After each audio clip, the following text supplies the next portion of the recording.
ସାମ୍ବାଦିକଙ୍କ ସୁରକ୍ଷା ସମ୍ମାନ ଏବଂ ସାମ୍ବିଧାନିକ ଅଧିକାର ପାଇଁ ଆସନ୍ତାକାଲି ନୂଆପଡ଼ାରେ ଏକ ବିଶାଳ ଜନଗର୍ଜନ ଦେଖିବାକୁ ମିଳିବ।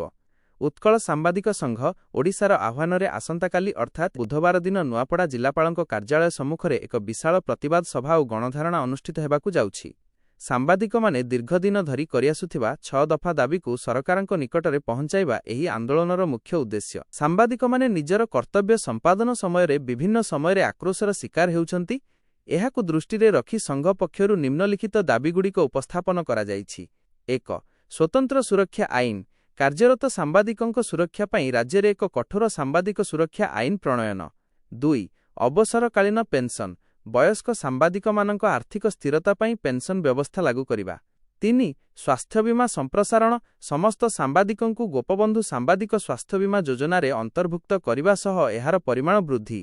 4. ଅନୁକମ୍ପାମୂଳକ ସହାୟତା। ଦୁର୍ଘଟଣା କିମ୍ବା ଅକାଳ ବିୟୋଗ କ୍ଷେତ୍ରରେ ସାମ୍ବାଦିକଙ୍କ ପରିବାରକୁ ପ୍ରଦାନ କରାଯାଉଥିବା ସହାୟତା ରାଶିକୁ 10 ଲକ୍ଷ ଟଙ୍କାକୁ ବୃଦ୍ଧି। 5.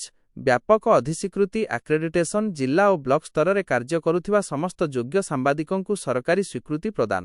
6. ପ୍ରେସ୍ ଏକାଡେମୀ ଗଠନ। ସାମ୍ବାଦିକଙ୍କ ଦକ୍ଷତା ବିକାଶ ଓ କଲ୍ୟାଣ ପାଇଁ ଓଡ଼ିଶାରେ ଏକ ସ୍ୱତନ୍ତ୍ର ପ୍ରେସ୍ ଏକାଡେମୀ ପ୍ରତିଷ୍ଠା। ଆସନ୍ତାକାଲି ଧାରଣା ଚାଲିବ। ଏଥିରେ ନୂଆପଡ଼ା ଜିଲ୍ଲାର ସମସ୍ତରୁ ଶତାଧିକ ସାମ୍ବାଦିକ ଏକଜୁଟ ହେବେ।